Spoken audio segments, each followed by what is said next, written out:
Da mesma forma que o Outubro Rosa gerou uma estratégia bastante positiva, o Novembro Azul também, e gerou uma estratégia urgente e necessária. Então, olha, a Sociedade Brasileira de Urologia, o Instituto do Câncer e também todos os órgãos relacionados à saúde preventiva no Brasil são taxativos. 1 a cada 7 homens terá câncer de próstata. É muita coisa. Isso é uma incidência muito alta.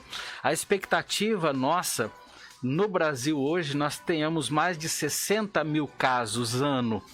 E aí a estatística que mais nos assusta, 13 mil óbitos por ano em função diretamente do câncer de próstata. E na pandemia, a expectativa é de 40% a mais.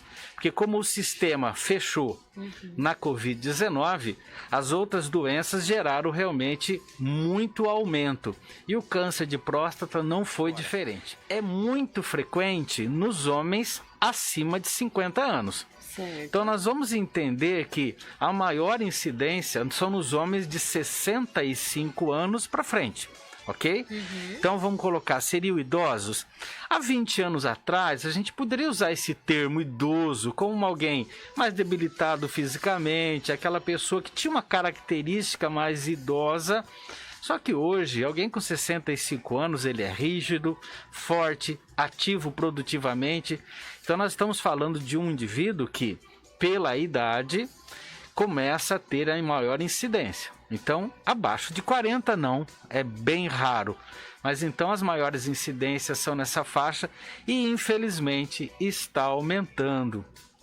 Professor, comenta também sobre os fatores de risco, né, para o desenvolvimento da doença. Meg, é interessantíssimo. Nós temos 2 tipos de fatores de risco. Os que nós modificamos, ou seja, os modificáveis, a gente consegue intervir. E os não modificáveis. Quem são os não modificáveis? Idade. Nós não modificamos a idade e o câncer apresenta realmente a maior incidência a partir dos 50 anos. Com maior incidência de 75% a partir dos 65 anos. Então a idade diz muito sobre o câncer de próstata. Outra coisa é família. O histórico familiar também diz muito. Tá. Inclusive, se o indivíduo tem um pai que tem câncer de próstata, ele tem 4 vezes mais chances de ter câncer do que outro. Se ele tem pai e irmão, ele aumenta para 5 vezes mais o risco de ter o câncer de próstata. Então, o histórico familiar também é bastante importante nessa hora. E, lógico, tem uma relação genética. Existem alguns genes que vêm com as gerações. Então, esses 3 elementos, idade, histórico familiar e genética, tem uma influência importante como fator de risco. Agora, a gente não pode modificar, porque isso é inerente à nossa vontade. Agora, e os modificáveis? Aí sim. Então, olha, tabagismo é alto o risco do câncer de próstata. Pessoas que têm uma dieta muito rica em carne vermelha. Tem pessoas que gostam muito de carne vermelha, consomem muito intensamente e associam também a elementos mais gordurosos. Também existe o risco. Obesidade, sedentarismo também começa a aumentar os riscos do câncer de próstata. Agora, existem doenças sexualmente transmissíveis que, quando incididos no homem, acaba gerando uma infecção. E essa infecção também pode gerar uma inflamação, e inflamação crônica da próstata pode gerar, infelizmente, o câncer, né? Lembrando que a próstata é um órgão que ele é uma glândula. Ela produz o líquido seminal, o sêmen. Então, durante a ejaculação do homem, aparece o líquido seminal. E é a glândula próstata que faz a produção desse líquido. E ela está entre a bexiga e o testículo. Quando você tem qualquer infecção nesses níveis, urinários, infecções que podem ser crônicas, e aí as doenças sexualmente transmissíveis, tem esse risco. Uma infecção pode gerar uma inflamação, faz a hipertrofia da próstata, que ela vai ficar grande, só que aí o risco de ter o câncer é bastante importante. Então, fatores de risco que são modificáveis. Eu posso modificar. Eu prevenindo adequadamente, eu tenho menores riscos de ter o câncer. Que bacana, professor. E falando sobre histórico familiar, se a pessoa tem histórico familiar, ela também tem que começar a se cuidar um pouquinho mais cedo. E quais são os sintomas? O que aparece? O que pode ser diferente que o homem precisa prestar atenção? É o fluxo urinário. Tem uma questão assim, como eu disse, né? A próstata, ela está entre a bexiga e os testículos.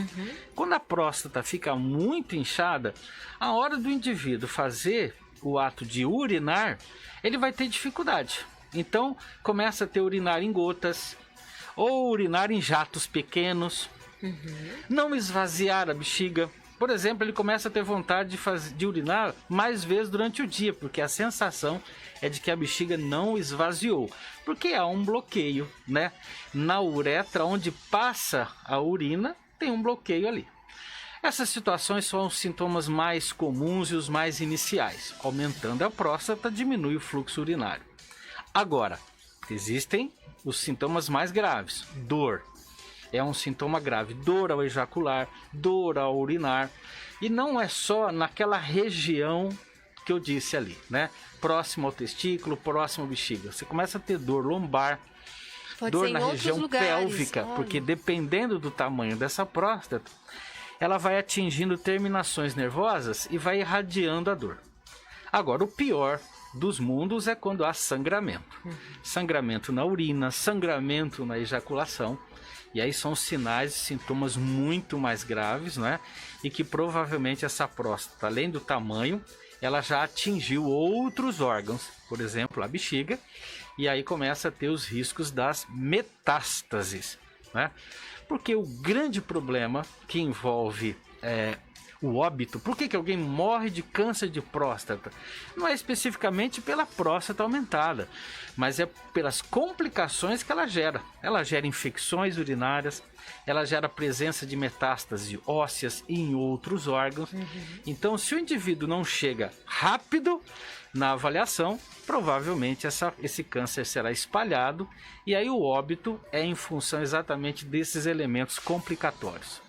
Professor, sempre falamos, né, sobre a importância da prevenção, né? Comenta também sobre a importância do exame preventivo, né, para o diagnóstico precoce. Então aqui vai um primeiro puxão de orelha aos homens, né? Porque os homens têm um dito popular. Quem procura, acha. Então eu não vou procurar. Vamos inverter. Quem procura vai achar mais precocemente. Sim. E aí eu tenho uma chance de 90% de cura. Lembra, nas mulheres, nós tínhamos uma chance de 95% até 100% de cura quando encontrávamos algo precocemente. No homem, chegamos até 90% da chance de conseguirmos encontrar. E um tumor, ele cresce, por exemplo, ele começa a crescer lá para os 40 anos, ele tem 15 anos, ele começa a crescer devagarinho, demora 15 anos para ter 1 centímetro.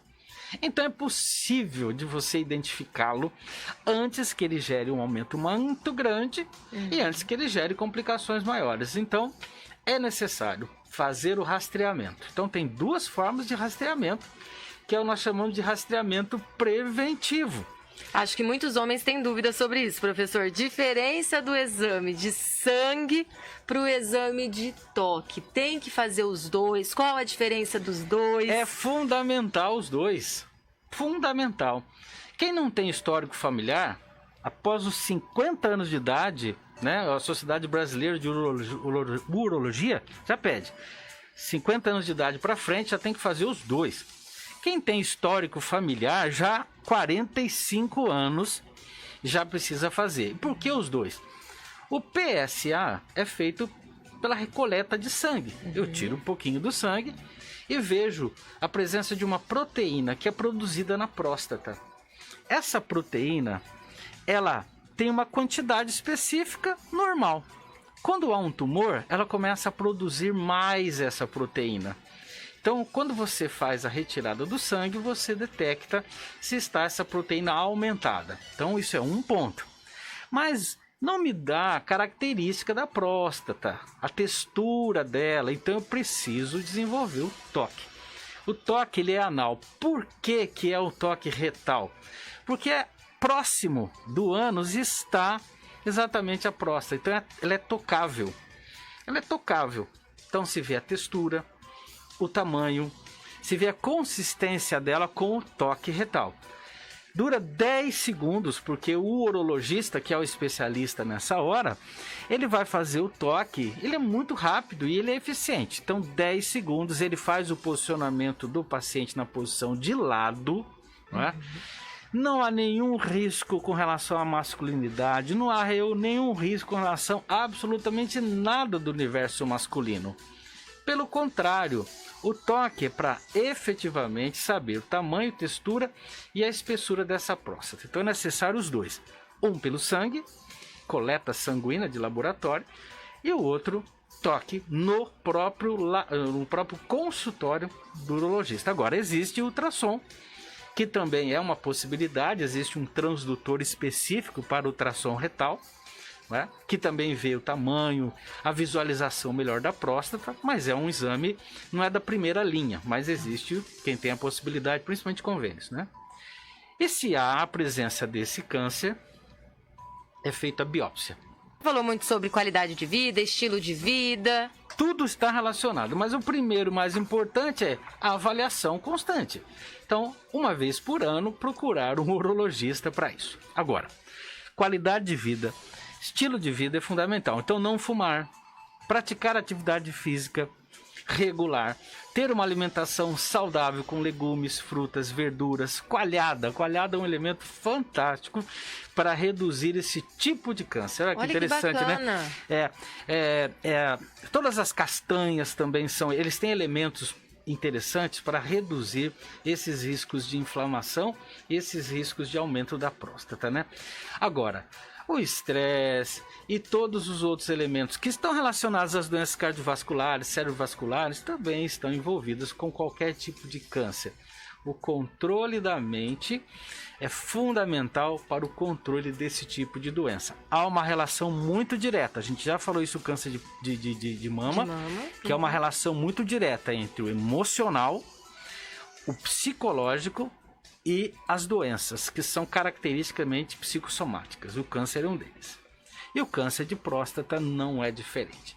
Então nós temos que fazer esse elemento para que a população entenda que é possível controlar, é possível prevenir. Muito bom, professor. Sempre bem-vindo aqui. Obrigada mais uma vez. Eu que agradeço sempre. E durante esse mês a gente fala mais sobre a saúde do homem, né? Vamos falar sobre a saúde do homem, tratamento, e vamos abordar outros aspectos que vão ajudar a população a entender que é possível evitar essas doenças.